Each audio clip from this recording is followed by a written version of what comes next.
አዲስ ቀን ላይ ናችሁ አብራችሁን ስላላችሁ እናመሰግናለን። ቀደም ሲል እንዳስተዋወቅናችሁ ዛሬ በሀገር ጉዳይ የምንመለከተው የጥቁሮች ድል የሆነውን ለብዙዎች መነቃቃትን የፈጠረውን ዓለም ደግሞ ለኢትዮጵያ ያለውን ምልከታን የቀየረበትን የአድዋ ድልን በዓል ነው። ዛሬ ለ129ኛ ጊዜ ይከበራል። ከሰሞኑም የኢትዮጵያ ቴሌቪዥን የተለያዩ ጥንቅሮችን ከተለያዩ ባለሙያዎች ምልከታ ጋር እያዋሃደ ወደ ተመልካቾች ወደ እናንተ እያደረሰ ቆይታ አድርጓል። ዛሬም በሀገር ጉዳይ ሰፋ አድርገን እንመለከተዋለን። ይህንን የአድዋ ድል እንግዲህ ሁሉም የሀገር ወዳድ ሕዝብ በገባው ልክ ወደ ልቡ እያቀረበ ብዙ እያለ ይተረጉመዋል። በተለያዩ አገላለጾች ማህበራዊ ድረገጾች ላይ በቴሌቪዥን ጣቢያዎች በራሳቸው ገጾችም እንደዚሁ ሰዎች ይናገሩታል፣ ብዙ ይባልለታል። ታሪኩ ኢትዮጵያን ያስከበረ ከዛም አልፎ ደግሞ ጥቁሮችን ለነጻነታቸው ለመብታቸው አልገዛም ብለው እንዲነሱ አንድ እንዲሆኑ ያደረገ ነው። ከዚህ ቀደም ደግሞ የአፍሪካ ህብረት ላይም ሲነሳ ነበር አይደለ? በተለያየ መልኩ የአድዋ ድልን መግለጽ የሚቻልበት ሁኔታ ነው። አው እንግዲህ እንደሚታወቀው የአድዋ ድል በዓል ሀገራችን ኢትዮጵያ ከሌሎች አፍሪካ ሀገራት የሚለያት የድል እንጂ የነጻነት በዓልን አለማክበሯ በትልቅነት የሚነሳ ነው። ሌሎች ዓለማትም በሰፊው የሚዘግቡት ጉዳይ ነው። በ1888 እንግዲህ የኢትዮጵያ ጀግኖች አርበኞች እምቢ ለሀገሬ ሰብአዊ መብትን አላስደፍርም፣ ሀገሬን አላስደፍርም፣ አልበገርም በማለት በአንዱ ነው በመትመም ዘር ሃይማኖት ሳይለያቸው ሁሉም ኢትዮጵያውያን በአንድ በመሆን የጣሊያንን ወረራ የመከቱበት ከመመከትም አልፈው ድል የተጎናጸፉበት የድል ቀን ነው። እንደተባለው ይህ የአድዋ ድል በዓል ለኢትዮጵያውያን ብቻ ሳይሆን ለአፍሪካውያን ከአፍሪካውያንም አለፍ ብሎ ለጥቁር ሕዝቦች በሙሉ የድል ምሳሌ ተደርጎ ዛሬም ድረስ የአድዋ ድል ለተለያዩ የልማት ስራዎች እየተገለገሉበት የሚገኝ ነው። ቀደም ሲል ስታነሹ ነበረ የተለያዩ ጸሐፍት የተለያዩ የአፍሪካ ሀገራት ስለ አድዋ ድል ሲያነሱ በኩራት ነው የሚያነሱት። እኛስ ኢትዮጵያውያን እነዛ ጸሐፍቶችና የአፍሪካ መሪዎች በሚያነሱበት ልክ ነው ወይ እያደረግነው ያለ ነው? ድሉን በትክክል ተግበረናል ወይ የሚለው ነው ዛሬ ሰፋ አድርገን የምንቀኘው። የታሪክ ምሁራን አድዋ በደንብ ልንረዳው ይገባል ይላሉ። በየዘመኑ ይዘከራል። የስርዓት ለውጥ የመንግስታት ለውጥ በመጣ ቁጥርም በደንብ እየደመቀ መሄድ እንዳለበት የታሪክ ምሁራን ይናገራሉ። አድዋ የዛሬቱን ኢትዮጵያን ሰርቷታል። ማንነታችን ነው ልናቀው ይገባል። ትውልዱም የበለጠ ሊዘክረው ይገባል። ምክንያቱም ያኔ ብዙ ምቹ ነገሮች ሳይኖሩ ዘመናዊ ጦር መሳሪያ ታጥቆ የመጣን ኃይል ነው ኢትዮጵያውያን አንድ በመሆናቸው ድል አድርገው መከተው ሊመልሱት የቻሉትና አሁን ላይስ ምን ያስተምረናል ይሄ ጉዳይ የሚለውን ዛሬ በስፋት እናነሳዋለን። በዚህ ጉዳይ ላይ ያዘጋጀናቸው ጥንቅሮች አሉ። እነሱን እናስቀድም። እንግዳም ጋብዘን ደግሞ ተጨማሪ ቆይታ የምናደርግበት ነው የሚሆነው። ኢቢሲም እንግዲህ ዛሬ የአድዋ ድልን በዛሬ በአዲስ ቀን የሀገር ጉዳይ አድርጎ ሲመርጠው ቀደም ሲል አንቺ ስትገልጪው እንደነበር ያሁኑ ትውልድ ድሮ ጀግኖች አርበኞች የሰሩትን ድል ያሁኑ ትውልድ እንዴት አድርጎ ማስቀጠል መቻል አለበት። አሁንም ቢሆን ያሁኑ ትውልድ የራሱን የሆነ አድዋ እየሰራ ይገኛል በተለያየ መንገድ። ይህንን አጠናክሮ ከሀገር እድገት ጋር ከሀገር ህልውና ጋር እንዴት አስቀጥሎ መሄድ አለበት የሚለውን ነው በስፋት የሚዳስሰው። ይህንን ለማብራራትም ነው የሀገር ጉዳይ አድርጎ በአዲስ ቀን መሰናዶ የመረጠው። አሁን ወደ ጥንቅሮቹ እንለፍ። አድዋ ኢትዮጵያውያን በዘር በሃይማኖት ሳይከፋፈሉ ከዳር እስከ ዳር ሆ ብለው በመነሳት የቅኝ ገዢ ጠላትን ድል የመቱበት ነው። ህዝቡ በሀገር ላይ ከባድ አደጋ በመጣ ጊዜ ችግር ሳይበግረው ልዩነት ሳይከፋፍለው በአንድነት ቆሟል። ኢትዮጵያውያን በአንድነት የከፈሉት መስዋዕትነትም ከኢትዮጵያውያን አልፎ ለአፍሪካውያን ሁሉ የተረፈ ድል ነው። ይህንን ጉዳይ በተመለከተ ባልደረባችን ሙሉ ግርማ ያዘጋጀው ጥንቅር አለ። እሱን ተከታትለን እንመለስ። 1888 ዓመተ ምህረት ለሀገሩ ቀና የሆነው ኢትዮጵያ ህዝብ ከዳር እስከ ዳር እግሩን ለጠጠር ግንባሩን ለጦር እያለተም እንዲያ ሲተም የነበረው ኢትዮጵያዊ ደልቶትም ተመችቶትም አልነበረም። በሀገር ላይ ከባድ አደጋ በመጣ ጊዜ ችግር ሳይበግረው ልዩነት ሳይከፋፍለው በአንድነት ቆሟል። አስቀድሞ ህዝቡ መጠቃትን አጥብቆ የሚጸየፍ ሀገሩን መቼም ቢሆን እንዳትደፈር ህይወቱን ሲገብርላት ኖሯል። ታዲያ ሀገርን ሊወር ሰብአዊ ክብርን ዝቅ ሊያደርግ ባህር ተሻግሮ የመጣ ጠላትን ለመመከት ክተት ሲታወጅ ሳቅማማ ከጦር ሜዳው ቃሉን አክብሮ ተገኝቷል። አዋጁ ሲታወጅ ከዚህ በፊት ምኒልክ ወቅቶኛል፣ ከዚህ በፊት ምኒልክ በድሎኛል ብሎ ወደ ኋላ የቀረ የለም። ወላይታ በይ፣ ጋምቤላ በይ፣ አማራ በይ፣ ኦሮሞ በይ አንድም ሁሉም ቨርቹዋሊ ሁሉም ያላቸውን የጊዜውን የወቅቱን ልዩነት ወደ ዳር አድርገው የዘመቻውን ጥሪ ተቀብለው የክተት አዋጁን ጥሪ ተቀብለው ሁሉም ዘምተዋል። ክተት ሲታወጅ የገበሬው ጦር ነው የሚሰባሰበው ማለት ነው። እያንዳንዱ ገበሬ እንደገና ደግሞ በሌሎችም አካባቢዎች ያለው አርብቶ አደር ትጥቃለው የራሱ ጋሻ፣ ጦር፣ ጎራዴ እልፍ ሲል ደግሞ ጠመንጃ ይኖራል። እነዚህን በራሱ ይዞ ታጥቆ መንግስት እንዲያስታጥቀውም አይጠብቅም። ስለዚህ ክተት ሲታወጅ አንድ ጊዜ ተነስቶ መሄድ ነው ስንቁን አዘጋጅቶ። በየደረጃው ካሉ የዘመኑ አመራሮች አጋፋሪነትና በመላው የኢትዮጵያ ሕዝብ ተጋድሎ የዓለምን ታሪክ ምዕራፍን የቀየረ ጀግንነትን በአድዋ ተራሮች ላይ ድልን ተቀዳጅተዋል። ዘር፣ ቋንቋ፣ ሃይማኖት ሳይለዩ ለሀገር ክብር የተዋደቁት ኢትዮጵያውያን ለጥቁር ሕዝቦች ጭምር የተረፈ የነጻነት ቀንዲል የሆነ ድልን አጎናጽፈዋል። በአንድ በቋንቋ መከፋፈል፣ ሁለት በሃይማኖት መከፋፈል፣ አንድ ሕዝብ ሆኖ ዓላማውን በስርዓት አውቆ ጦርነት ገብቶ በማወላዳ ሁኔታ ጣሊያንን ሊያሸንፍ ይችላል። ሙስሊሙ ክርስቲያኑ የተለያየ ቋንቋ የሚናገረው ከተለያየ ብሔር የሆነው ሁሉም በአንድ ላይ ለአድዋ ተሰበሰበ። አሁን የሚፈለገው የአድዋ መንፈስ ይህ ነው፣ በአንድነት መቆም። ይህ ደግሞ የሚጋባ መንፈስ ነው፣ ለመላ አፍሪካ የሚዳረስ። የረጅም ዘመን የአብሮነት ታሪክ ያላቸው የኢትዮጵያ ሕዝቦች አስቸጋሪ አጋጣሚዎችን በአንድነት የማለፍ እሴታቸው በአድዋ ጦርነት ላይ እውን አድርገውታል። ኢትዮጵያውያን ለረጅም ዓመታት አብረው የኖሩ ሕዝቦች ናቸው።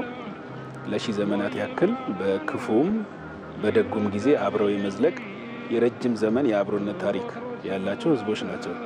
ጠንካራ የተማከለ መንግስት እንኳን በማይኖርበት ጊዜ እንኳን ሳይቀር አስቸጋሪ ሁኔታዎችን በጋራ ተቋቁሞ የማለፍ ልምዱ አላቸው። አድዋ የኢትዮጵያውያንን አገር ወዳድነት አጠናክሮ ያለፈ ድል ነው። ኢትዮጵያውያን በዘር በሃይማኖት ሳይከፋፈሉ ከዳር እስከ ዳር ሆ ብለው በመነሳት ቀኝ ገዢ ጠላትን ድል የመቱበት ነው። እንቀጥላለን ተመልካቾቻችን። በ38ኛው የአፍሪካ የመሪዎች ጉባኤ ለመሳተፍ አዲስ አበባ የተገኙት የባርባዶሷ ጠቅላይ ሚኒስትር ሚያ ሞተሊ የአድዋ የድል መንፈስን ለአፍሪካዊ ሁለንተናዊ ለውጥ ልንጠቀመው ይገባል ሲሉ ተደምጠዋል። ለመሆኑ የጠቅላይ ሚኒስትሯ ንግግር ለኢትዮጵያውያን ብሎም ለአፍሪካውያን አንድምታው ምንድነው ስትል ባልደረባችን ሰናይት ብርሃኔ ከታሪክና ፖለቲካ ተመራማሪው ዶክተር አለማየሁ አረዳ ጋር ቆይታ አድርጋለች። እንከታተለው። የፖለቲካና የታሪክ ተመራማሪው ዶክተር አለማየሁ አረዳ ለቃለ ምልልሱ ፈቃደኛ ስለሆኑ እጅግ አድርጌ አመሰግናለሁ። እኔም በጣም አመሰግናለሁ። ዶክተር እንዲያው የአድዋን ድል የሌሎች ሀገራት ሰዎች በተለይ ደግሞ የጥቁር ሕዝቦች ጭቆና ይገደናል የሚሉ ሰዎች እንዴት ይገልጹታል የሚለውን እስኪ እናንሳ። ለምሳሌ ታቦ ምቤኪ አድዋን በብዙ ፎረም ላይ ዲስከስ ያደርጋሉ። ስለ ኢትዮጵያ ሲናገሩ ከአድዋ ተነስተው ኢትዮጵያ ጥንት አፍሪካን አባቶቻችን ሊመሰርቷት የፈለጓት አፍሪካ ነች ነው ያሉት። ኒና ሜዲያ ዘኪዌ የናይጄሪያ እንትን ነበሩ። እሳቸውም በእንትናቸው በመልእክታቸው ከአድዋ ድል በኋላ ኢትዮጵያ የነጻነት ምልክት ነች፣ የሁላችንም ብዙዎቹ ስለእውነት ነው እንግዲህ ኢትዮጵያ ሁላችንም ኢትዮጵያውያንን ማለት ነው የሚፈልጉት። ለ38ኛው የአፍሪካ ህብረት የመሪዎች ጉባኤ አዲስ አበባ የተገኙት የባርባዶሷ ጠቅላይ ሚኒስትር ሚያ ሞተሊ ዛሬ እኔ እዚህ የቆምኩት በአድዋ ድል መንፈስ ነው ሲሉ ገልጸዋል። ይህ ለኛ ይህ ለአፍሪካውያን አንድምታው ምንድነው ሊነግሩን እየፈለጉ ያሉት? I stand here clothed in the spirit of Adwa demands of us.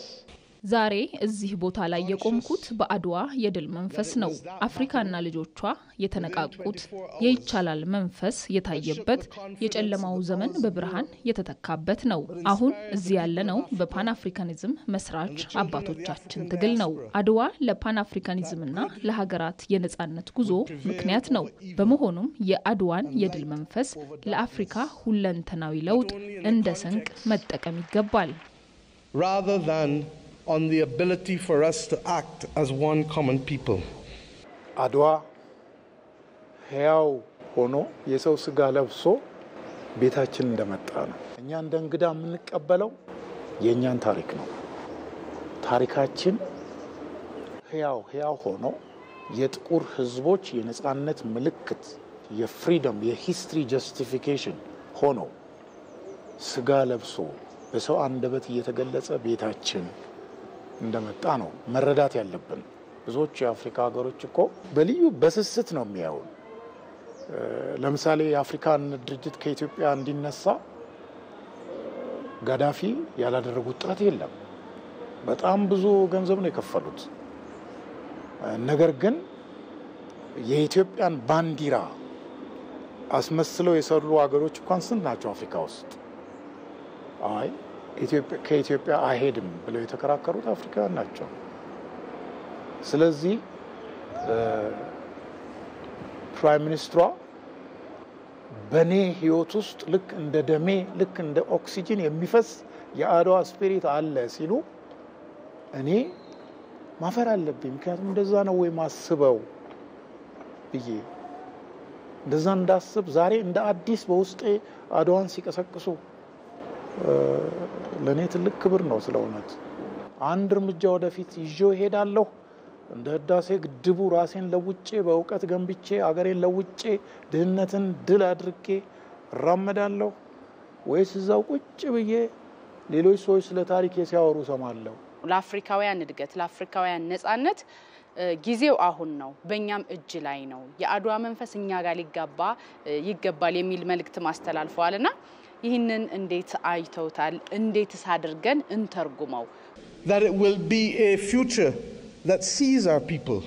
ያለፈ የታሪክ ጠባሳችንን ወደ ጎን በመተው አሁን ላይ ለህዝባችን መስራት አለብን። የህዝባችንን የወደፊት ዕጣ ፈንታ የተሻለ ማድረግ ዛሬ በእኛ እጅ ነው።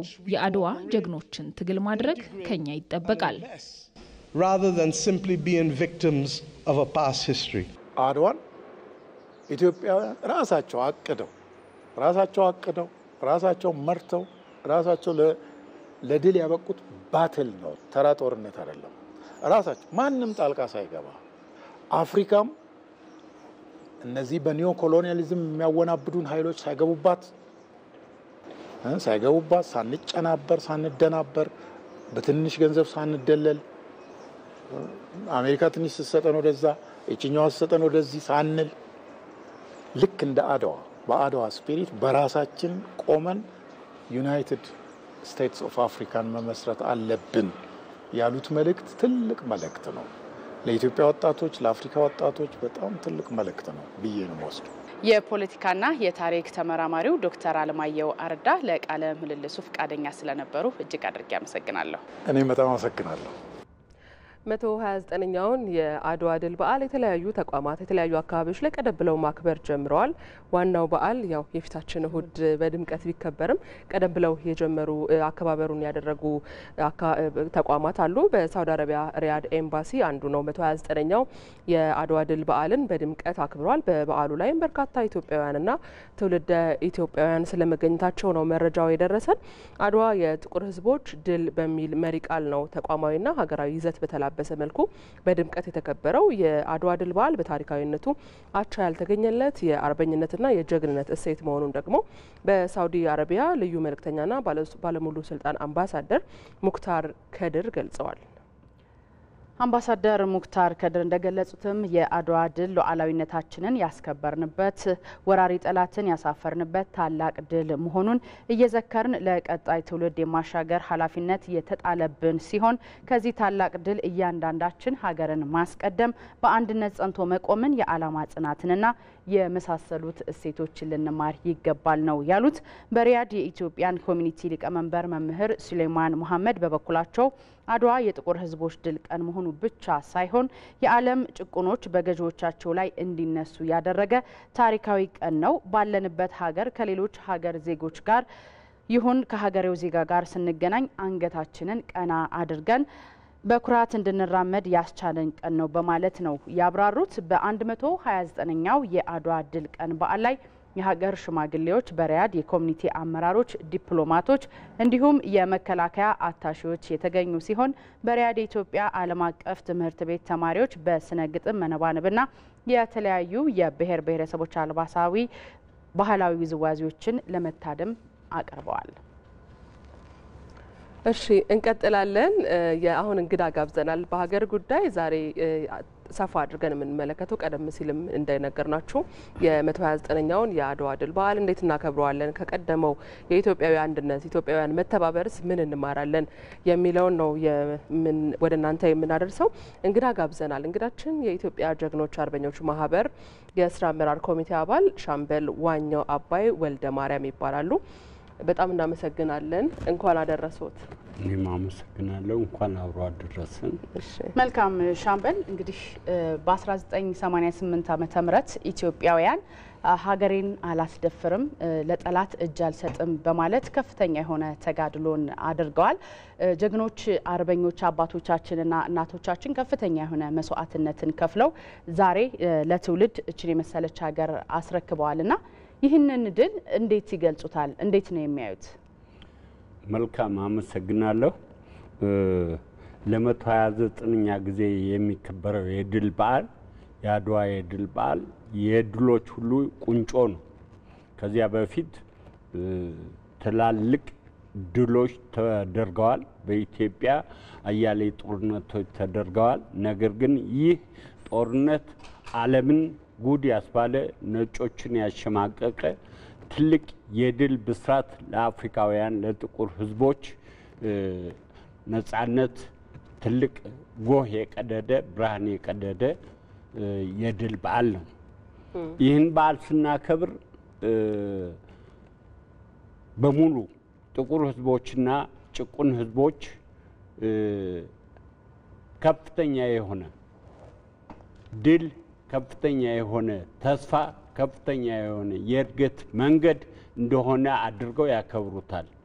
እኛም በኩራት ይሄን የድል በዓል ስናከብር ኢትዮጵያውያን ምን ጊዜም ቢሆን ለጠላት የማንበረከክ እጅ የማንሰጥ ነገር ግን የሰውን ነጻነትና የሌሎችን ሉዓላዊነት የማንነካ ከፍተኛ የሆን ኩሩ ህዝቦች እንደሆነ ያሳያል።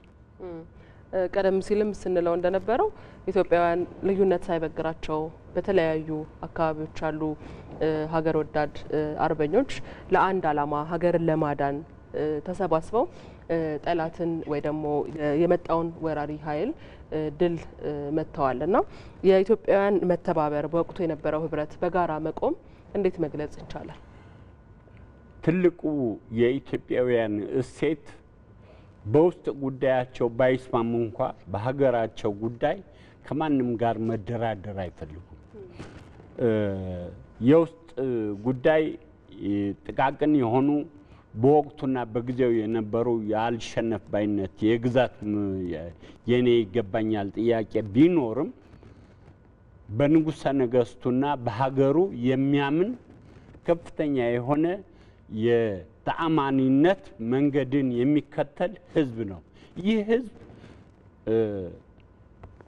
በንጉሱ በነበረው አገዛዝ ያምን ስለነበረ ክተት ሰራዊት ምታ ነጋሪ ተብሎ በተጠራበት ጊዜ ንጉስ አጼ ምኒልክ በወቅቱና በጊዜ በሰጣቸው አጋጣሚ ያደረጉትን ጥሪ ተጠቅሞ 5 ወር ሙሉ ተጉዞ ወሮሄሉ ላይ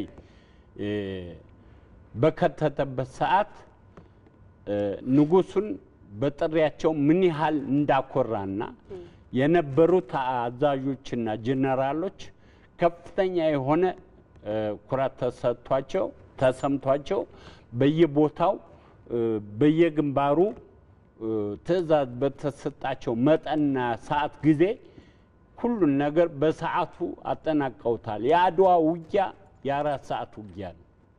ግን ዝግጅቱ ጉዞው ድካሙ 5 ወር የፈጀ ነው። ስለዚህ አጼ ምኒልክ ጊዜና ወቅት ተሰጣቸው። እምዬ ምኒልክ ድል አደረጉ። ለአፍሪካውያን ኩራት፣ ለዓለም ታሪክ ሰሩ። መልካም ሻምበል፣ እንዲያው በዛን ወቅት የአድዋን ድል ለማግኘት ጀግኖች አርበኞች አባቶቻችን ተዋድቀዋል፣ ደማቸውን አፍስሰዋል፣ አጥንታቸውን ከስክሰዋል። እናቶችም ቢሆኑ ከፊቱ ነው ጦርን ከመምራት ጀምሮ ስንቅ በማቀበል የተለያዩ ተግባራትን እያከናወኑ ነበር። ከነዚህ ውጭ እዛ ቦታ ላይ ካሉት በተጨማሪ ሌላው የሀገሬው ሰው ያከናወነው ተግባር ምን ይመስላል የሚለውን እኔና የአሁኑ ትውልድስ ከዛ ምን መማር አለበት፣ በልማት በኩል ከሀገር እድገት ጋር አያይዞ ከአድዋ ምን መማር አለበት የሚለውን እስኪ እንዳስ። አድዋ ቀንዲል፣ አድዋ ወንድ ሴት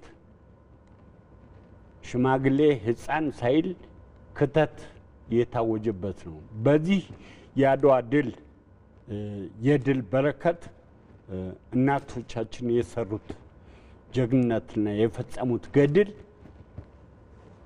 እንደሰሩት ስራና እንዳበረከቱት አስተዋጽኦ አሁንም እየተተረከ አይደለም። የእናቶቻችን ገድል፣ የጣይቱ ገድል፣ ጣይቱ 3000 ሰራዊት ይዘው ራሳቸው በሚንቀሳቀሱበት ጊዜ ከ1000 በላይ እናቶች አገልግል ተሸክመው ቀንዲል አንግተው ኮዳ ውሃ ለቁስለኛን እያነሱ በከፍተኛ ደረጃ የደረሰውን ጉዳት እንደ ጉዳት እንዳይታይ ከፍተኛ የሆነ መስዋዕትነት የሰሩት እናቶቻችን ናቸው። ለእናቶቻችን የሚሰጠው ክብር ግን እስካሁን ድረስ እየተሰጠ አይደለም። ወንዶቹ ያለ ሴቶች አስተዋጽኦ ምንም ማለት ናቸው። በአድዋ ድል ላይ ታሪክ የተሰራው እቴጌ ጣይቱ የኢትዮጵያ ብርሃን ታክቲካቸው ከጦር ስልት ታዋቂዎች በላይ የሆነ አስተዋጽኦ አድርገዋል። መቀሌ ላይ እንዳየሱስ ጣሊያን ውሃ ብሎ እጁን እንዲሰጥ የውሃውን ቦታ በመያዝና ከፍተኛ የሆነ ጥበቃ በማድረግ የምርኮ ብዛት የታየበት በእቴጌ ጣይቱ ስልትና ትዕዛዝ ነው። ስለዚህ የእቴጌ ጣይቱና የተከታዮቻቸውን የእናቶቻችን ስም በከፍተኛ ደረጃ ሊዘከር ይገባዋል። ይህ በታሪክ ሌሎች አፍሪካውያን ሀገሮች ስለ አድዋ ታሪክ በከፍተኛ ደረጃ እየተረኩ በትምህርት ካሪክለማቸው ላይ አስገብተው ይማራሉ። እነ ጋና፣ እነ ደቡብ አፍሪካ፣ እነ ዛምቢያ፣ እነ ቱኒዚያ፣ እነ ኬንያ የአድዋ ታሪክ በታሪክ የትምህርት ካሪክለም ላይ ተሰንዶ ይገኛል። እኛ ግን ከ1983 ዓመተ ምህረት በኋላ ታሪክ እንዳይነገርና እንዳይወራ የአድዋ ታሪክም ከትምህርት ካሪክለም ውስጥ እንዲወጣ ተደርጎ ታሪክ አልባ የሆን ህዝቦችን አሁን እንደገና ባለው መንግስት ይሄ ግምት ውስጥ ገብቶ በአዲሱ የታሪክ ካሪክለም ውስጥ የትምህርት ካሪክለም ውስጥ እየተሰነደ ነው። ወጣቱንም ለትምህርት እያዘጋጀን ነው። እንዳው ሻምበል እዚህ ላይ የአሁኑ ትውልድ የራሱን አድዋ መስራት አለበት ያልንገኛለን። የራሱን አድዋም እየሰራ ነው። ለምሳሌ እንደ ህዳሴ ግድብ ያሉ ታሪክ እየሰራንባቸው የሚገኙ ተቋማት አሉ። ከዚህ ውጪ ደግሞ ሀገራችን የተራቆተች በረሃማነትን የተላበሰች እንዳትሆንም በአረንጓዴ አሻራው መርሃ ግብርም እየተሰራ ያለ ስራ አለና ከነዚህ ውጪስ ምን አይነት ተግባርን እንከውን ዳግማዊ አድዋን ለማብዛት? እንግዲህ ግለሰቦች በወቅትና በጊዜ ታሪክ ይሰራሉ፣ ብዙ ህዝብ ያስከትላሉ፣ ታሪካቸውን ደግሞ በስራ ይተረጉማሉ። በአሁኑ ሰዓት ያለው ትውልድ በከፍተኛ ደረጃ እየተንቀሳቀሰ ነው። አባይ በታሪክነት ሲዘፈንለት ግንድ ይዞ ይዞራል የሚባለው ታሪክ አብቅቶ አሁን መብራት ይዞ ይዞራል የሚለው ታሪክ እየተሰራ ነው። አባይን በታሪክነት እናወራለን እንጂ 3 ግድቦች አሁን በከፍተኛ ደረጃ በመሰራት ላይ ናቸው። በዚህ በኩል አዲሱ ትውልድ የሚሰራው ስራ ዳግማዊ አድዋነቱ ብቻ ሳይሆን የአፍሪካ ተምሳሌነቱን የአፍሪካ መዲናነቷን አዲስ አበባና ኢትዮጵያ በከፍተኛ ደረጃ እየተንቀሳቀሱ ነው ያሉት። በአሁኑ ሰዓት የተሰሩት ስራዎች ብዙ ሰው መቼም የያዘውን ወርቅ ከመዳብ ይቆጥራል እንደሚባለው ሆነና ነው እንጂ በአሁኑ ሰዓት የሚሰሩት ስራዎች በከፍተኛ ደረጃ ሪዞልቶች በከፍተኛ ደረጃ ለ400 ለ500 ዓመት የቆዩ የታሪክ ግንቦች የታሪክ ቦታዎች ታድሰው እንደገና ሌላ 300 ዓመት የሚኖርበት መንገድ እየፈጠረ ያለ ትውልድ ነው። ይሄ ትውልድ በአሁኑ ሰዓት በከፍተኛ ደረጃ የአፍሪካ መሪዎች 38ኛው የአፍሪካ ህብረት በተስተናገደበት ጊዜ ታሪኩን ሉዓላዊነቱን የአፍሪካ የበላይነቱን የአፍሪካ መዲናነቱን የአፍሪካ ህብረት መቀመጫ መሆኗን አዲስ አበባ ሌሎችም ቦታዎች አስመስክረዋል። በ3 ወር ጊዜ ውስጥ አዲስ አበባ እንደገና አበባ እንድትሆን ያደረገው ይሄ ትውልድ ነው። አሁን ያለው አመራር ነው። ስራውን መመስከር ያስፈልጋል በከፍተኛ ደረጃ እና ትውልዱ የተሰጠውን አደራ ተቀብሎ አዲስ ግንባታ፣ አዲስ አገር፣ አዲስ ህዝብ እንደገና እየተመሰረተ ያለበት ሁኔታ ነው ያለው። የአድዋ ድል እንግዲህ በጋራ ሀገር ላይ የመጣ ችግርን በጋራ መመከትና ድል ማድረግ ተችሏል። ታሪክ መዘከር አለበት፣ መታወስ አለበት፣ መከበር አለበት። ነገር ግን አሁን ላይ ደግሞ መማር ያለብን ነገሮች አሉ። ታሪክ ዛሬን ለመስራት ወደፊታችንን ደግሞ ለማሻገር አሻገርን ለማየት ነው የሚያግዘውና ኢትዮጵያስ አሁን ላይ ከዚህ ቀደም ከነበራት ልምድ በጋራ አብሮነት ቀደም ሲል እርስዎ እንደነገሩ በጋራ ሆኖ ሀገርን ከማዳን ጋር ተያይዞ ለችግሮች መፍትሄ እየሰጠች እንድትሄድ ወጣቶች አሁን ያለው ትውልድ ከአድዋ ድል አብሮነት ምን ይማራል? ለሀገር ችግርን መፍትሄ ከመስጠት አንጻር እንደ አባት ምን የሚሉ ነገር አለ? እንግዲህ ካነጋገር ይቀደሳል፣ ከአሰራር ይወደሳል የሚባል አባባል አለ። ስራዎች እየተሰሩ ነው። ከፍተኛ የሆነ የእድገት እንቅስቃሴ ወቅቱ የፈቀደው ነገር ሁሉ እየተደረገ ነው። ይህን ለማድረግ ግን ትልቁ ስንቅ ሰላም ነው። የእርስ በርስ ግጭት ብዙ ችግሮችን ያመጣል። እቺ ጥርስ ውስጥ የገባች አገር ነች። ነጮች አፍሪካን በሙሉ ሲያስገብሩ ኢትዮጵያን ማስከበር አልቻሉም። አፍሮ የተመለሱበት የአፍሪካን ነጻነትና ሉዓላዊነት ያሳየች ሀገር በመሆኗ አሁንም ጥርስ ውስጥ የገባች በቂም በቀል የታሰረች ነጮች እርስ በርሳችን ሊያጨራርሱን እርስ በርሳችን ሊያባሉን ከፍተኛ የሆነ የተንኮል ዲፕሎማሲ የሚሰራበት ዘመን ላይ ነው። ይህን ተቋቁሞ ሀገራችን አፍሪካን ኢትዮጵያን ሉዓላዊነቷን ለማስጠበቅ ሰላም ያስፈልጋል። ለሰላም ደግሞ አሁን መንግስት ያቋቋመው የሰላምና የእርቅ ኮሚሽን የሚባል አለ።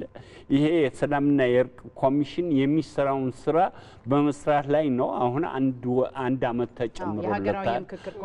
የሀገራዊ ምክክር ኮሚሽኑ የሚሰራቸው ስራዎች አሉ።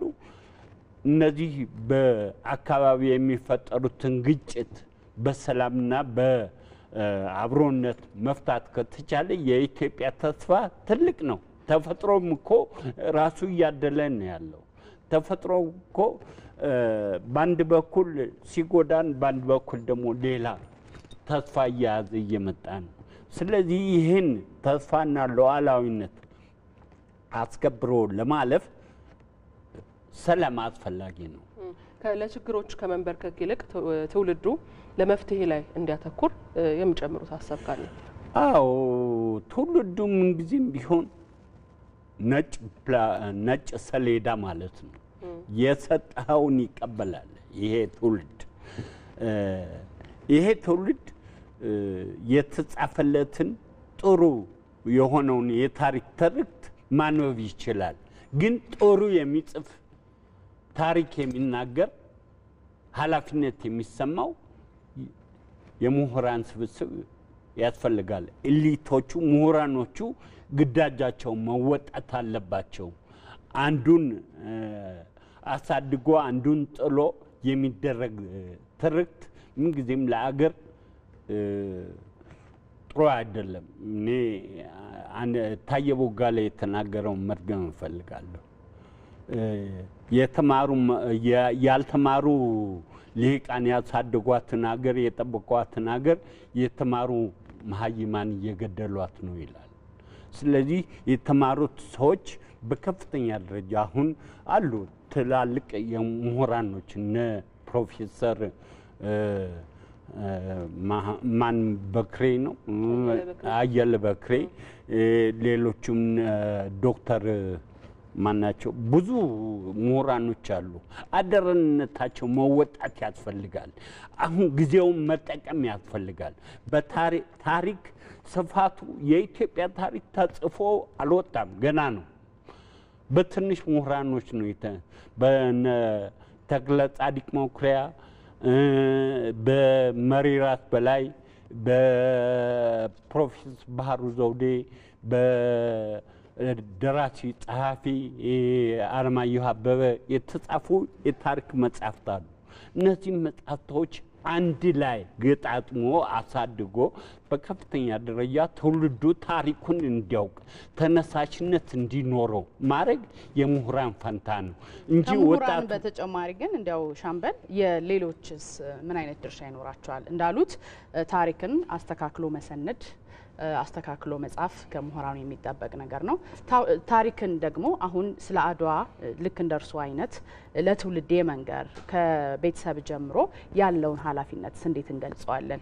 ለአንድ አካል ብቻ የሚተው ጉዳይ ስላልሆነ ታሪክን መንገር መቼም ህዝብ በሙሉ ሊናገር አይችልም። ተወካይ ይኖረዋል። ተወካዩ ደግሞ ማን ነው ያልች እንደሆነ ሳይማር ያስተማረው ምሁራኖች ናቸው ተወካዮቹ። ህዝብ እያንዳንዱ የሚያውቀውን ታሪክ ለልጆቹ በጎውን ነገር ማስተማር እንዳለበት የሚጠየቅ ጉዳይ አይደለም። ነገር ግን አራሹ ገበሬ ያርሳል፣ ይታገላል፣ ይደክማል። የተሰጠውን አመራር ተቀብሎ ከመልካም ነገር እስከ መንግስት ግዳጅ ድረስ የሚወጣው ገበሬው ወጣቱ የሚለው ቃል የኔም ቤት ማወቅ ያለብሽ ሁልጊዜ በጊዜ አጋጣሚ ሁልጊዜ ወጣት አለ። ከ1988 ዓመተ ምህረት የነበሩት ወጣቶች አረጋውያን ሆነው አልፈዋል። ከዚያ በኋላ ደግሞ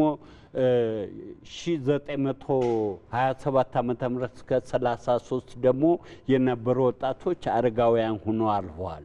ኋላ ደግሞ አሁን ደግሞ የኢትዮ ሶማሌ ጦርነት ወጣቶች የነበሩ ሰዎች አረጋውያን ሆነው ከኔ ጀምሮ አሁን አረጋዊ ደረጃ ላይ ደርሰናል። የምንናገረው ስለ ኢትዮጵያ ተተኪ ስለሌላት ሀገር አውርተን ማለፍ ነው ያለብን። ሌላ ምንም ኢትዮጵያ ብዙ የሚወራ የታሪክ ሰነድ አላት። ያን ሰነድ በአግባቡ ለወጣቱ መንገርና ከፍተኛ የሆነ ተነሳሽነት እንዲኖርና አደርነቱን ጠብቆ እንዲያስቀጥል የአፍሪካ እናት የአፍሪካ መዲና የአፍሪካ ሞግዚት መሆኗ እንዲቀጥል ለጥቁር ህዝቦችና ለጭቁን ህዝቦች የነበራት ተስፋ እንዲቀጥል ማድረግ የወጣቱ ኃላፊነት ነው። እኛም ደግሞ መናገር የምንችለውን አሁን በተገኘው አጋጣሚ እኔ እንደምናገረው ሌላውም ይናገራል የሚል እምነት አለኝ። እርስዎ እንዳሉት ወጣቱ ተቀባይ ነው፣ ግን ደግሞ ትክክለኛውን ታሪክ በኃላፊነት የሚያስተላልፍለት ይፈልጋል የሚለውን አጽንኦት እንሰጠዋለን።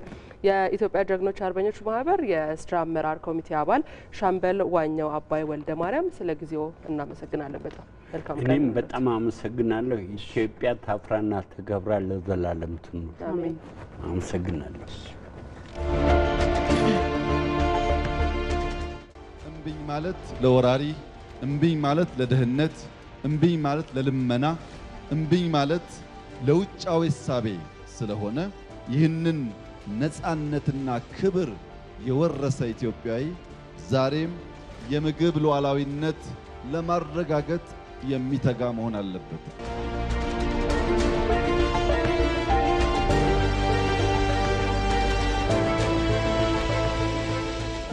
የምግብ ሉዓላዊነት ማረጋገጥ ከቻል አድዋ በሌላ መንገድ በሀገራችን ሊከወን ይችላል። ለማኝ ሀገር ነፃ መሆን ስለማትችል